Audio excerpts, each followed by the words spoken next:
Jay, there's often so much incremental activity in cybersecurity that's hard to keep track of.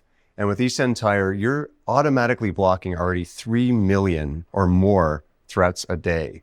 It just seems like a huge number and it's growing. What is the secret elements of the solution to do that? We're deployed in 4,000 data centers around the world and growing. And every one of those is kind of like a source of newest threats. What we are doing, we have a threat research unit that is tearing apart everything. But the thing that's most interesting, everyone's heard of data labels and machine learning.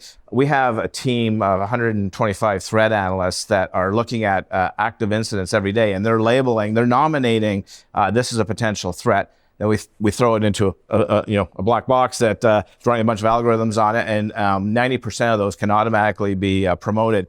As soon as they're promoted, they're propagated around the world in 20 minutes. So we discover a new bad, and it's immediately being blocked or within 20 minutes. But the analysts are getting a combination of the threat detection capabilities you have and the machine intelligence you have and their own intuition, or what's the skill set that they have? The category that we're in is called managed detection and response. And Gartner came up with that term after many years of arguing with them. I think they really did get it right. But the part they missed was between the D and the R is this thing called investigation.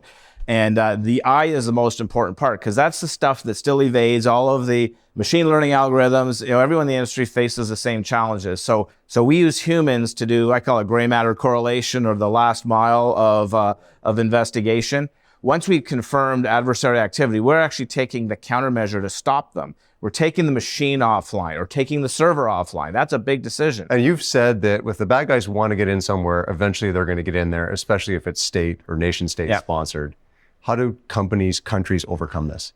The bag of tricks that we're dealing with today, a lot of it has come out of nation state tradecraft. So a nation state will get in if they want to get in. We actually had the luxury of having Gus Hunt, who was the former CTO of the CIA, work for us for a year after he retired. And a lot of the stuff that he taught us was if they want to get in, they'll get in. So you need to think about it's not if, it's when you'll get hacked. So you have to have something that's of interest to the nation state. And it's either going to be specific customer data, could be patents, it could be other related information to some other mission that they're on that may not seem obvious. We've dealt with a number of them. They will get in if they are determined to get in. So what you have to do is as a small business or as a large enterprise, you have to figure out how to detect when they bypass your security controls. And this is a bit of the misunderstanding that there's no perfect set of security controls, even if you're the 3-letter agency.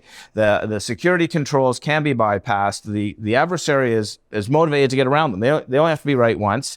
And once they get in, they'll get what we call a beachhead or persistence. And that beachhead allows them to operate from within the network as though they're one of the employees of the organization. And so the anomalies around their behavior versus normal is what we have to look for. And that's a nation state adversary. And even if you go back 10 years, their tradecraft was notably different. Today, the cyber criminals are so effective at getting in that they're often contracted, they're outsourced to by governments because they don't want to give up their MO. They don't want to show that they are trying to get in. So if a cyber criminal gets in, they might advertise on a dark web forum, hey, I've got into this organization who wants to buy it, and all of a sudden you've got a government agency, and it could be any country in the world. Then they sell access, and so if you look at it from the cyber criminal's perspective, they will establish a beachhead and then figure out how to monetize it. Ransomware is one form of monetizing. Selling the access is another form. Completing the mission is a third form. So hacking as a service is a very real thing. And you're looking for that all the time. We're looking for anomalies in activity or connections to things we've already determined are bad.